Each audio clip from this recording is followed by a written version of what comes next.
Shalom bagi kita semuanya, dimanapun kita berada hari ini, kita bertemu kembali dalam renungan rohani benih Injil. Adapun judul renungan kita pada saat hari ini adalah segala sesuatu mendatangkan kebaikan. Ayat Alkitab diambil dari Roma pasal 8 ayat 28. Kita tahu sekarang bahwa Allah turut bekerja dalam segala sesuatu untuk mendatangkan kebaikan bagi mereka yang mengasihi Dia, yaitu bagi mereka yang terpanggil sesuai dengan rencana Allah. Segala sesuatu yang kita alami semua atas seizin Tuhan, dan apapun yang Tuhan izinkan untuk kita alami, semua punya maksud dan tujuan, yaitu mendatangkan kebaikan. Sesungguhnya tidak ada sebuah peristiwa atau kejadian apapun yang kita alami untuk mendatangkan kehancuran atau kesia-siaan. Walaupun yang kita alami adalah hal-hal yang buruk seperti dikhianati orang, difitnah, diperlakukan tidak adil, dirugikan, dianiaya, dan lain sebagainya.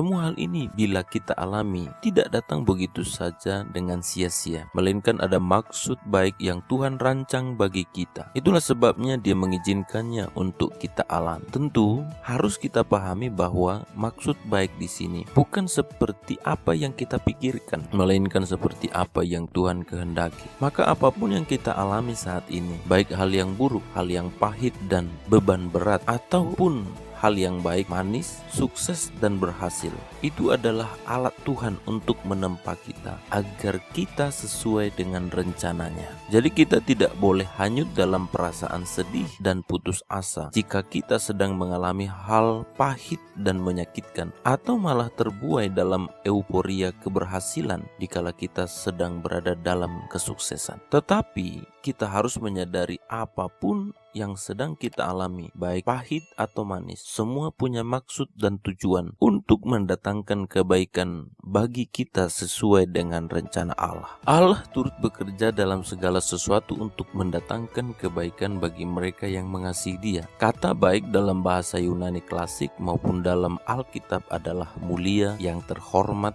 mengagumkan, patut. Dengan kata lain, Allah turut bekerja dengan mengizinkan atau memakai segala sesuatu untuk membentuk kita menjadi mulia, terhormat, mengagumkan, dan patut seturut dengan rencananya. Allah membentuk dengan segala cara untuk menaikkan nilai hidup kita di hadapannya, sama seperti sebatang kayu di tangan tukang kayu. Tadinya kayu tersebut kurang berharga dan tidak bernilai, akan tetapi setelah kayu tersebut selesai dibentuk dengan segala cara, baik menggunakan alat yang kasar maupun alat yang lembut, sampai mencapai hasil seperti rancangannya, sehingga harga dan nilainya menjadi mahal dan tinggi.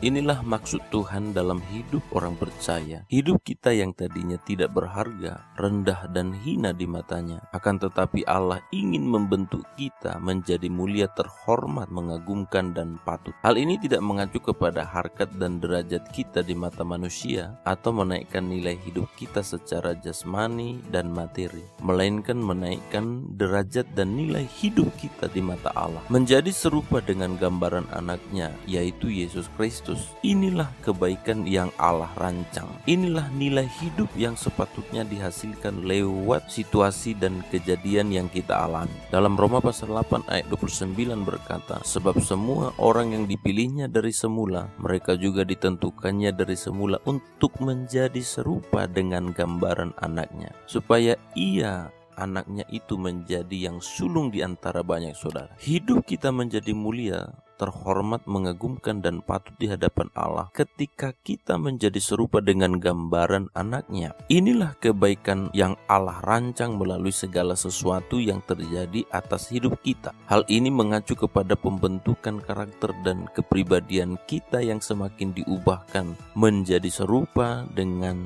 Yesus Kristus. Sebagai contoh, Tuhan sering memakai pengkhianatan, perlakuan tidak adil, dan perbuatan jahat orang lain untuk membentuk kita agar mampu mengasihi seperti Dia mengasihi. Tuhan juga bisa memakai penderitaan untuk membentuk kesabaran dan ketabahan kita seperti kesabaran dan ketabahan yang Yesus miliki. Maka mengerti rancangan Allah dan tetap tinggal di dalamnya dengan ketaatan yang penuh, itulah yang membuat kita bisa diubah menjadi serupa dengan gambaran anaknya, yaitu Yesus Kristus. Amin. Buat renungan firman Tuhan bagi kita pada saat hari ini. Kiranya renungan ini memberkati kita sekalian. Sampai jumpa kembali di lain kesempatan. Tuhan Yesus memberkati kita.